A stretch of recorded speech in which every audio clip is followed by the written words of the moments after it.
Hey you guys, welcome to another installment of the Chopp Block starring me, yours truly, Chatterstar. Couple things I want to talk about. Yeah, I got new glasses.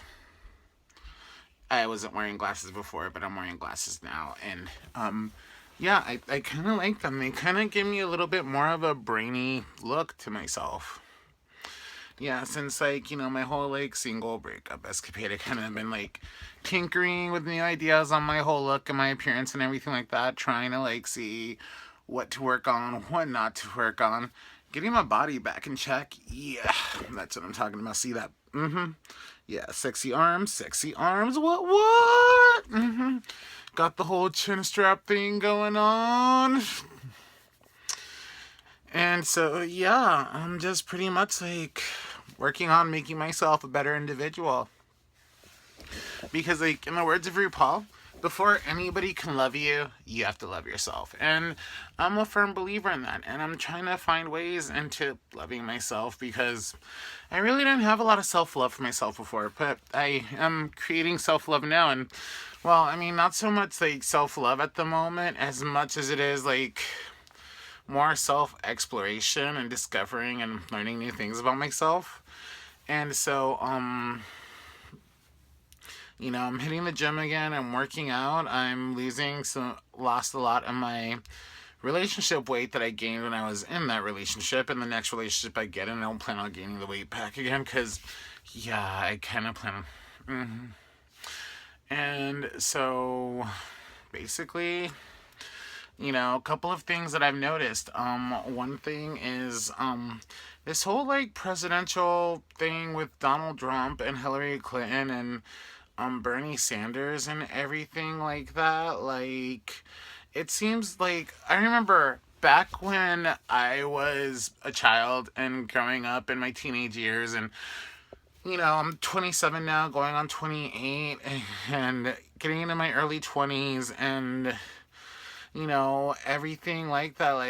I remember being president and running for president and stuff like that. It was more so what each candidate had to offer us as American people, what each candidate had to offer America as a country. And now it's more like some retarded, twisted high school election where Trump is basically pretty much making a debauchery of the whole thing. And the fact that people are actually taking his debauchery as a serious thing disappoints me. The way that he's bad mouthing the candidates as opposed to saying what makes him qualified, it just is a bit much. And I mean, don't get me wrong, as far as their views or whatever, I see good views in Donald Trump, as I also see good views in Hillary, and I even see good views in Bernie Sanders as well. The only problem that I have with each candidate, I'm not into a political party. I'm more of the let me go for who I think is better for the country at the moment type of person, whether it's a Republican, Democrat, Free Party, blah, blah, blah, blah, blah, blah, blah. My only problem with each candidate is that their views are so extreme. There's not one candidate that has the happy medium that people like me look for. I live for the happy medium. I love the happy medium. You know what I mean?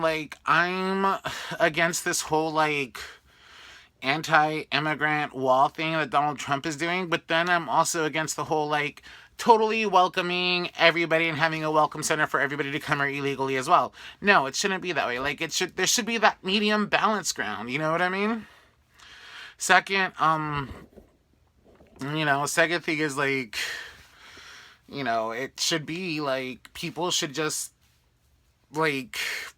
not be so immature with the whole presidency, and they should focus on what's important. It's the American people. It's America as a country, not dissing, not Donald Trump dissing Hillary, not Hillary dissing Donald Trump, not any candidate dissing another candidate. It should be more so focused on what they plan on doing to better us as people, to better us as a country. Not just let me say, oh, what the other person's gonna do wrong. No, tell me what you're gonna do right, and I will totally respect you for that. But yeah, no, that's not the case apparently. Also, another thing that I want to talk about is my whole transition from living in the South to living up north. It is an amazing transition. I love northern living, but it's funny when you're in the South, there's things that you take for granted about living in the South. And when you're like living up north, there's things that the people up north take for granted that we in the South didn't have before. And, like right now, I can definitely say I do miss boiled peanuts. Boiled peanuts is a legit thing, and I fucking miss me some Cajun fucking boiled ass peanuts. Send me Cajun peanuts, please. And that will bring me much joy. I love the Cajun peanuts, yes. Another thing that I do miss is like there isn't a place up north that has decent grits. And I mean, like, there's restaurants that do sell grits, but if you've been in the South, it is not the same. Honey boo boo, not the same. And,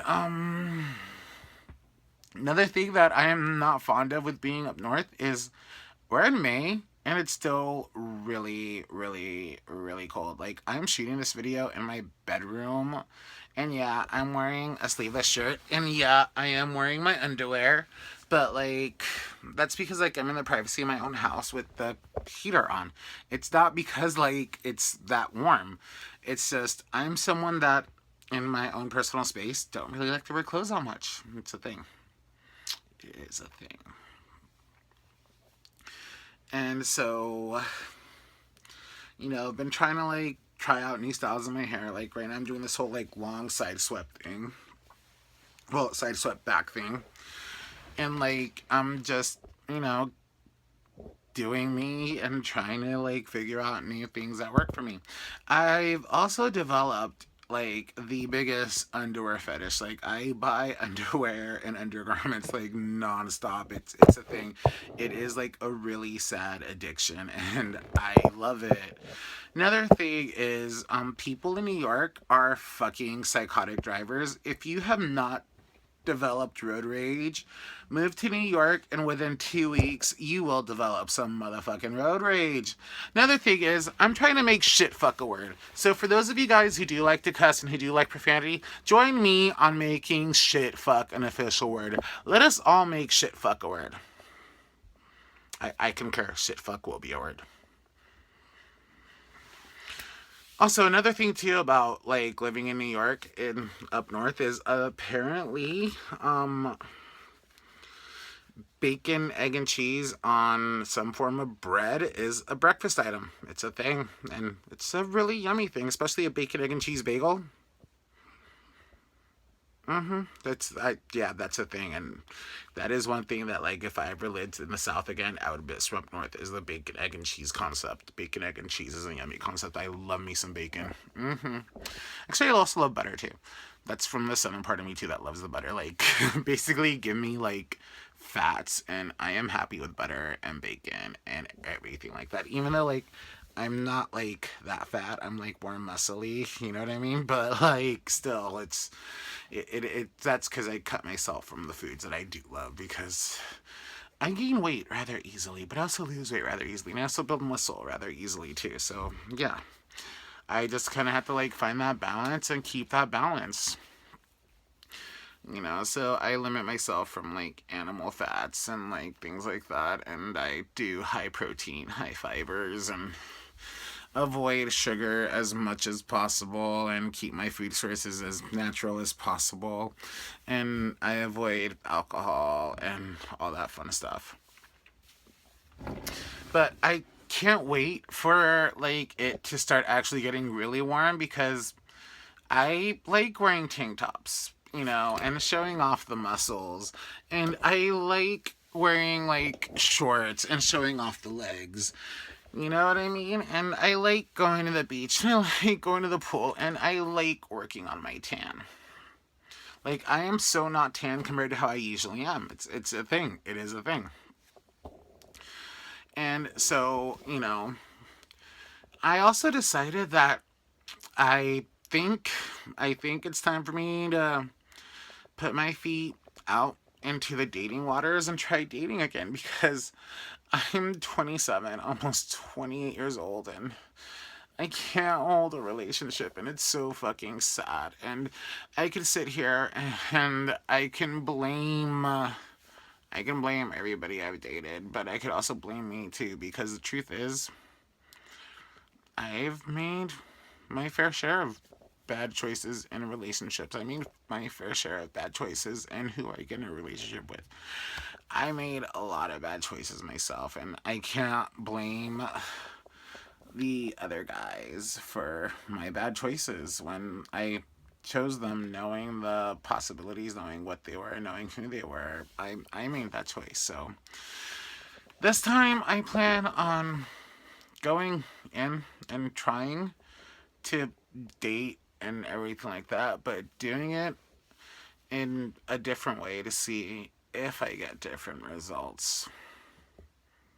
Because the whole letting things happen and letting a guy pick me out and letting a guy choose me, no, that doesn't work, because that winds up letting the bad guys choose me. No, I'm actually going to be selective. I'm actually going to be picky. I'm actually going to be choosy. And I am actually going to see myself as a person worthy for a good quality guy, because I am worthy, as everybody is. And, so yay for Team Worthy.